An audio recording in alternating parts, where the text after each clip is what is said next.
baik kita mundur. Hmm. Kita kemudian nekat pun, ya kan, kita nggak tahu. Kita kasih duit misalnya kepada ajudan bupati, ternyata saat itu ada OTT KPK, ya kita pun kena. Ya ketangkep Dan itu. resikonya lebih besar untuk warga sipil ya, Mas? Ya resikonya tentu juga kita kena juga, gitu kan, di penjara. Malah kalau mereka memang udah siap untuk korup. Pejabat sudah siap untuk korup, Siap untuk termasuk korup. konsekuensi hukumnya. Kita masuk ada mentalnya. Dan Bahkan mentalnya. keluarganya pun juga siap mental. Ya kan, tapi kalau swasta, Mbak, saya lebih banyak melihat yang menangis itu ada yang swasta. Iya. Nggak siap mental. Pemirsa, terima kasih Anda masih bersama di Kasih Paham. Saya masih bersama dengan Yudi Purnomo, mantan penyidik KPK. Mas Yudi, Anda pernah bilang bahwa kita sebenarnya juga punya kontribusi dalam menempatkan orang-orang ini di posisi sebagai pejabat dan kepala daerah. Apakah momen ini, ketika kita menyaksikan datanya ya Mas, 9 kepala daerah di 2026, 15 sejak 2024, apakah momen ini kita juga harusnya sebenarnya refleksi dan introspeksi tentang bagaimana cara kita memilih pemimpin yang kebanyakan mungkin tidak berdasarkan kompetensi atau integritas atau melihat rekam jejak. Harus seperti apa sebenarnya kita mengingat-ingat lagi bagaimana cara kita memilih supaya kita tidak menghasilkan pemimpin-pemimpin yang seperti ini, Mas Yudi? Ya, kalau bicara memilih kan akhirnya one man one vote itu ya. Artinya semua tergantung kepada orang itu memilih.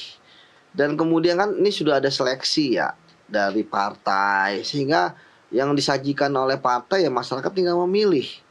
Ya ini kan yang menurut saya sangat riskan gitu ya.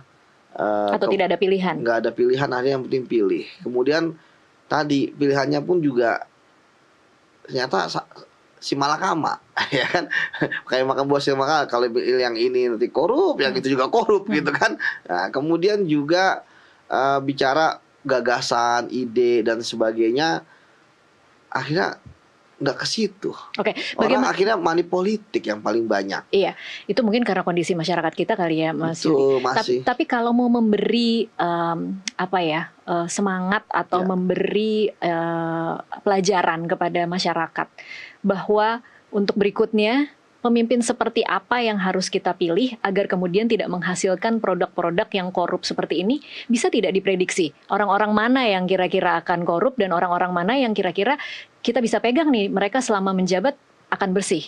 Makanya tadi saya katakan bahwa kita kembali dulu ke parpol. Oke. Parpol. Wah, berat kalau berharap sama parpol ya, karena Mas Yudi. Tanpa parpol nggak bisa maju. Iya. Udah nggak? Kalau misalnya independen, mungkin aku maju gitu kan. Tapi jangan ngumpulin KTP banyak juga, pasti keluarin duit juga buat anggota, buat relawan gitu kan. Iya. Sama aja gitu kan. Jadi parpol ini sudahlah, ya kan. Saya paham bahwa tentu ada biaya-biaya, ya mungkin dianggapnya administrasi lah, bukan mahar ya. Kalau mahar kan dia mungkin dianggap terlalu kasar gitu kan. Wah, tapi tentu kan ada biaya juga yang dikeluarkan gitu kan. Buat kemudian buat kampanye, buat apa. Nah, sempat kan ada perdebatan, wah kembali ke DPRD aja. Bagi saya kembali ke DPRD juga sama juga gitu kan, justru semakin sedikit orang yang bisa disuap, ya kan. Kemudian juga DPRD ini kan dia tidak mempunyai kekuatan sendiri, dia kekuatan dari atas. Kalau ada orang ngelobi atas, ya kan, suruh perintah mau apa DPRD. Nah, jadi bagi saya sekarang pilkada langsung masih tetap bagus, ya kan. Namun ya tadi kita berharap partai-partai cukuplah para kepala daerah ketangkep. Ya mereka harus menjaring kepala daerah, mau sistemnya ada konvensi kah, dan sebagainya, memastikan bersih dari KKN, korupsi, kolusi, nepotisme, bersih dari, mohon maaf, emang dinasti itu nggak dilarang, nggak ada yang larang dinasti. Ya istilahnya suami sama istri akhirnya bisa bertanding pun dalam pilkada kan nggak bisa dilarang. Atau anak lawan bapak partai yang berbeda gitu kan. Apa artinya harusnya kontrolnya dari parpol? Kontrolnya parpol, mau nggak mau, suka nggak suka harus parpol. Ya, mereka lah yang harus menyajikan pada masyarakat, ini loh calon yang bersih. Ya, tadi saya katakan, nyatakan banyak juga ikon-ikon yang populer gitu kan, yang bersih gitu kan dan sebagainya. Itu yang menurut saya harus diperbanyak. Ya, kalau tidak, ya sama aja membeli kucing dalam karung. Ya kan, begitu yang kepilih pikirannya, saya katakan bahwa orang itu korup dari awal, dia akan mau korup. Jadi ketika ada orang datang ke partai, itu udah tahu dia udah mencalonkan dia saya akan korup nanti gitu kan, walaupun nggak dibilang ya, tapi karena saya paham kan orang-orang partai kan bukan politisi kemarin sore. Mereka bisa ngelihat kalau orang ini royal, orang ini apa dan sebagainya, harusnya mereka punya deteksi alarm, hati-hati gitu kan. Ya tapi ya tadi lagi bahwa terkadang uang itu kan logistik untuk mendanai juga gitu. Ini yang menurut saya sangat menarik. Tapi bagi saya tadi ya kalau misalnya parpol tidak membenahi rekrutmen nanti calon-calon kepala daerah, ya entah nanti mereka sendiri mengusung atau berkoalisi gitu kan, yang penting asal gitu kan, yang penting ini kan sudah mekanisme dan sebagainya, maka selesai. Kayak sekarang nih banyak kepala daerah yang mereka mengangkat saudaranya, mengangkat istrinya, mengangkat anaknya, ya kan keponakannya gitu kan. Ya bagi saya itu udah menunjukkan suatu emang nggak dilarang ya kan, oh ini sudah sesuai kok dengan mekanisme, memang iya. Tapi kan di sisi etika, dan tadi saya katakan bahwa orang jatuh terpleset itu ya bukan karena batu besar, tapi karena batu kecil. Ya, ketika mereka melakukan itu dan viral, ngangkat ini dan itu, yakinlah bahwa matanya penegak hukum pasti akan ke mereka juga. Tinggal sekali lagi saya katakan, tinggal menunggu waktu. Kenapa juga kepala daerah lebih banyak ditangkepin? Karena kepala daerah adalah level politisi yang backingan politiknya juga paling rendah. Jadi ketika kita lihat ada kepala daerah yang kena kasus korupsi, pasti langsung di-cut oleh partainya. Langsung seperti dilepas itu. ya, Makanya tentu kepala daerah kalian sudahlah, jangan korup, berpikir untuk rakyat dan hidup berintegritas. Toh kita nggak tahu kan teman-teman nanti akan jadi apa. Hari ini bupati, besok gubernur, besok menteri. Karena banyak juga orang jadi gubernur kena dari kasusnya waktu dia menteri, ada orang jadi gubernur kena kasus dari Sekda, jadi kepala daerah, wali kota kena kasus karena Sekda. Ya kita nggak tahu jadi apa. Yang penting sekarang adalah berbuat dan anti korupsi. Oke, itu kan sebagai pemilih ya, Mas. Kita sebagai warga negara, sebagai pemilih. Ada lagi fungsi kedua sebenarnya kita sebagai pihak swasta, orang sipil yang kemudian harus berbisnis dengan pihak pemerintah. Ini sangat rawan loh ketika mereka berbisnis. Ada orang-orang yang kemudian akhirnya menganggap lebih baik jangan dekat-dekat dengan pemerintahan karena salah-salah nanti malah justru masuk penjara. Apa catatan atau rekomendasi dari Mas Yudi untuk orang-orang yang harus melakukan bisnis dengan pihak pemerintah tapi tidak mau diperas?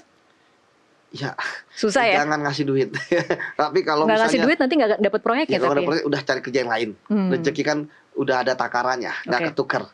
Sebab ini, kalau nggak ada apa-apa nggak apa-apa. Kalau ada apa-apa, ya kan? Kayak tadi banyak orang udah terima-terima nggak ketangkep.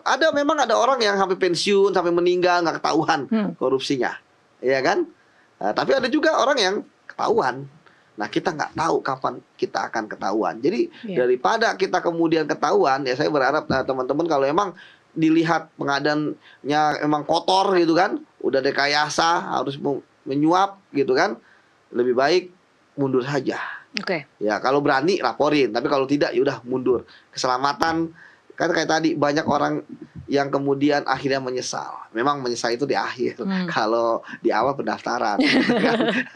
Jadi kembali lagi ya kalau emang menemukan ya seperti itu bagi saya ya lebih baik kita mundur. Kita kemudian nekat pun ya kan kita nggak tahu. Kita kasih duit misalnya kepada ajudan bupati, ternyata saat itu ada OTT KPK ya kita pun kena. Ya ketangkep dan itu. resikonya lebih besar untuk warga sipil ya. Ya resikonya tentu juga kita kena juga gitu kan, di penjara. Malah kalau mereka memang udah siap untuk korup. Pejabat sudah siap untuk korup. Termasuk konsekuensi hukumnya. Termasuk ada mentalnya. Bahkan keluarganya pun juga siap mental.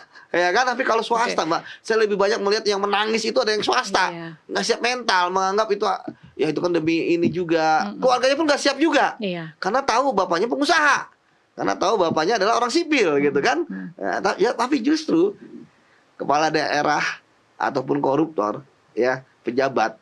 Jadi ketika ketangkep keluarganya B aja gitu. Karena mereka udah siap. Karena mereka sendiri yang tahu bahwa bapak saya korup gitu kan. Karena dari gaya hidup mereka aja bisa dipenuhi, nggak mungkin dengan gajinya sebagai kepala daerah. Begitu, Oke. Mbak Tasya. Mas Yudi, terakhir ini mungkin untuk meningkatkan kewaspadaan, meningkatkan juga pengetahuan dari masyarakat karena ini kasih paham ya Mas. Mungkin yang lebih mengerikan daripada data-data korupsi kepala daerah yang kita tadi ulang-ulang terus, betapa banyaknya, betapa berulang, betapa polanya sama saja, tetapi terus orang-orang itu tidak takut untuk melakukan, adalah masyarakat yang seolah pasrah dan apatis dengan kondisi. Jadi data-data ini terdengar seperti sesuatu yang sudah biasa, memang begitulah polanya bekerja pejabat daerah.